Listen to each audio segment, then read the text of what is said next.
Alors bonjour tout le monde, toujours Jesse Roberge, votre courtier immobilier pour Via Capital. Encore une fois ce matin, spot éducatif numéro 6, si je me trompe pas. À même ma spot mobile en avance un petit peu sur un rendez-vous ce matin, on va parler mise de fonds pour acheter une propriété. Saviez-vous que quand on a la mise de fonds pour faire l'achat de notre future propriété, un exemple, je vous donne des dates juste pour nous mettre en contexte et se comprendre.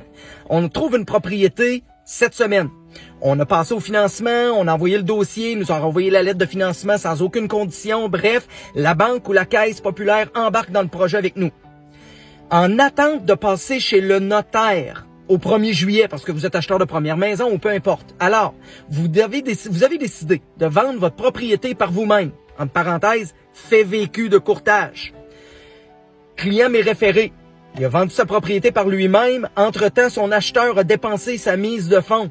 Ben oui, mais Jesse, la mise de fonds, elle doit être sécurisée à quelque part. Non. Si la mise de fonds provenant de votre compte chèque était là au moment de la demande initiale, ben, il la laisse là. Il la met pas dans un CELI, il la met pas dans un dépôt à terme venant à échéance XYZ à la date de votre prise de possession officielle chez le notaire. Alors, l'acheteur avait pris des sous de sa mise de fonds pour s'acheter des meubles pour sa future propriété en attente d'un retour d'impôt que malheureusement avait mal calculé. Il manquait 2000 pièces dans le compte. Alors la banque, malheureusement, est venue pour faire le décaisser et la mise de fonds n'était pas là. Alors on avait un 5% minimum de mise de fonds exigé. Alors tout était sous contrôle, aller jusqu'au moment où il a dépensé sa mise de fonds. Alors le client m'a été référé, appelle mon ami Jesse, appelle mon courtier Jesse, il va t'éclairer à savoir quoi faire. Alors la seule chose que je pouvais faire pour lui, malheureusement, c'était de remettre sa propriété en vente à une vitesse éclair et à un prix inférieur parce que lui avait fait une promesse d'achat sur un autre produit.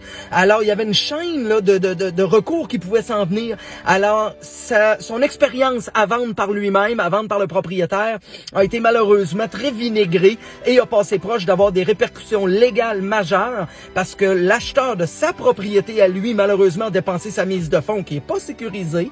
Puis ça, c'est pas un défaut, c'est pas rien, c'est tout simplement la game est faite comme ça.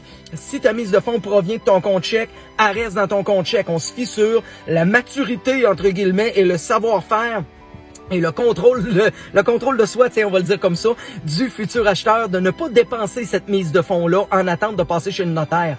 Alors, imaginez la chaîne de gens qui échappent parce que lui, n'ayant pas son acheteur, n'avait pas vendu sa propriété, n'ayant pas vendu, ne peut pas acheter, mais là, c'est toutes des chaînes qui se démontent parce que c'était tout emboîté, cette histoire-là. Ça fonctionnait très bien jusqu'à ce que l'acheteur de première génération, la première maille de la chaîne, ait dépensé sa mise de fonds.